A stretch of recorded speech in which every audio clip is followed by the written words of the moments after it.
Start over. So this video will talk about how the equilibrium constant depends on temperature. This is VantHoff's work, which inspired Le Chatelet to come up with this qualitative principle. We've already discussed Le Chatelet's principle and discovered that an exothermic reaction should have a smaller equilibrium constant at higher temperatures. Now we're actually going to do a numerical example using VantHoff's equation that will show that. So VantHoff's equation is that the natural log of one equilibrium constant over the other, we're going to call it temperature 1 and temperature 2, K1 and K2. It's going to be the enthalpy divided by the ideal gas law constant R, and it's going to be in joules because enthalpy will be in joules. 1 over temperature 1 minus 1 over temperature 2.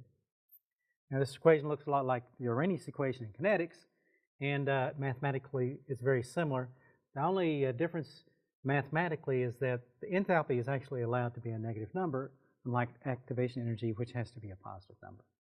So we're simply going to put up a problem here and see what happens. So let's say we measure K at room temperature.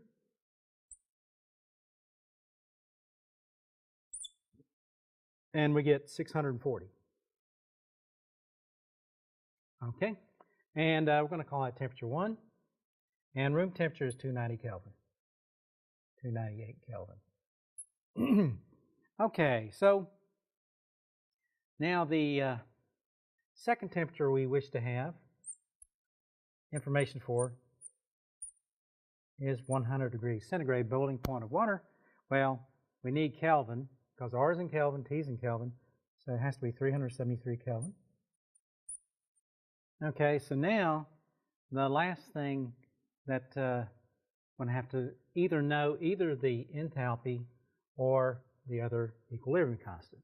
So the thing we're not going to know is the second equilibrium constant, because you can use heats of formation to get the enthalpy of this reaction.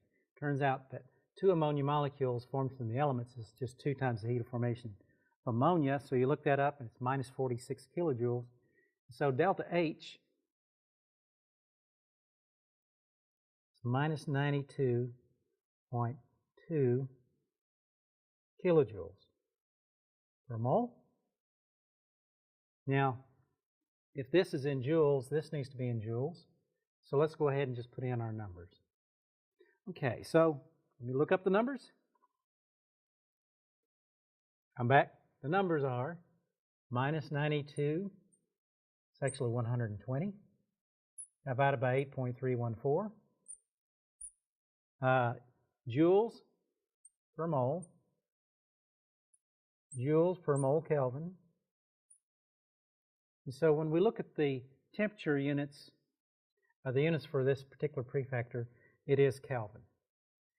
And when we multiply that by the reciprocal kelvins, then all the units on the right-hand side are going to cancel, which is a good thing because the natural log is not going to have any units either. So 1 over 298 minus 1 over 373.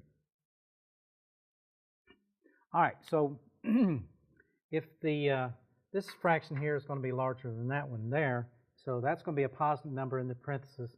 So we expect a negative number overall, and that turns out to be minus 7.476. All right. Now we could have substituted for K1, but there's no reason to do that yet. So we're going to do e to both sides.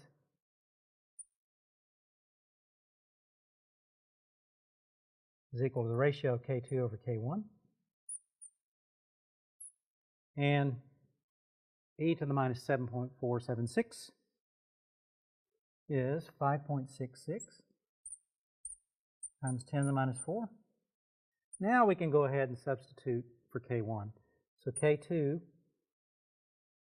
is the thing we're solving for. K1 is 640.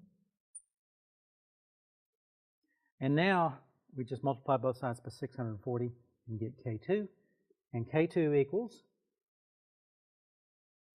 the number we now know, and that will be 0.36. Okay, so this is an exothermic reaction.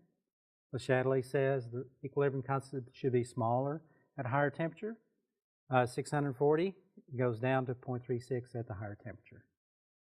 That concludes the lecture on VantHoff's equation.